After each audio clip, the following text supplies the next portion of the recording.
So, one of the most frequent questions I've been asked ever since Texas and Oklahoma announced their intention to move from the Big 12 to the SEC is, what do I think the SEC scheduling looks like once the Oklahoma Sooners and the Texas Longhorns make that move? And finally, we have some semblance of an answer, and today we've got to break it down. But before we can, as always, y'all know the drill. I have got to hear from you. Hop down to the comments, give me a Y for yes or an N for no. Are you excited with the SEC's short-term solution to scheduling? And let me know what you're thinking. If you're new to the channel, be sure to subscribe, hit that bell notification as I do constant college football content. You don't want to miss any of it. And if you enjoyed the content, be sure to like and comment down below, as those interactions seem small, but they are massive to content creators such as myself, and both getting picked up and maintained by the YouTube algorithm. And we're on a push to 20,000 subscribers.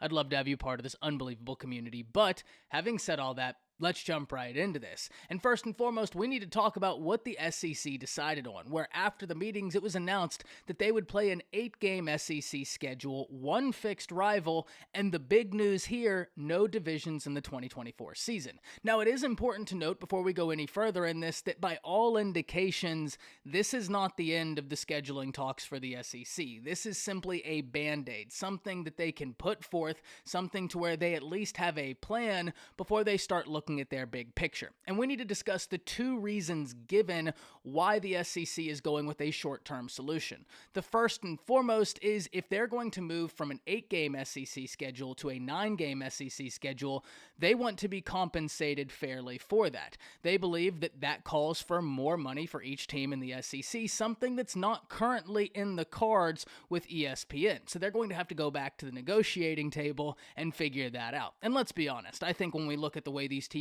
media rights deals are being handed out, yes, ESPN is doing a little bit of counting their money right now, but at the same time, I think we all see the writing on the wall where this will go.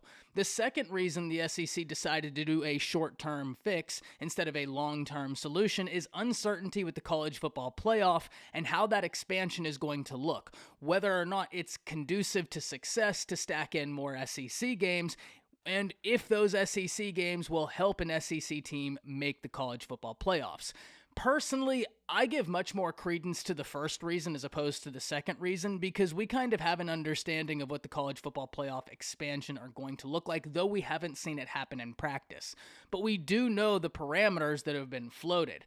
And personally, I think that the SEC is going to get in multiple teams every year anyways. That just seems likely that that's going to be the case. And so I find the money issue to be much more compelling than the uncertainty around the college football playoffs. And while, yes, I can understand the business side of this, we also need to understand we're all college football fans. And as a college football fan, I can't help but be a little bit disappointed. And I'm going to tell you why.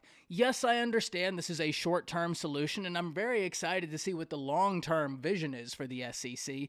But one thing that really stands out about the SEC to me is, first and foremost, some of the rivalries that are there. You have Auburn, Georgia. You have Auburn, Alabama. You have Alabama, Tennessee. You have Ole Miss, Mississippi State. So many healthy rivalries.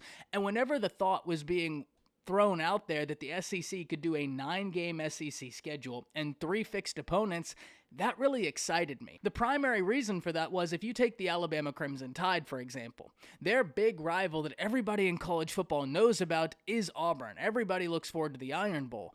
But Alabama and Tennessee have a historic rivalry as well, something that I don't want to see fall by the wayside.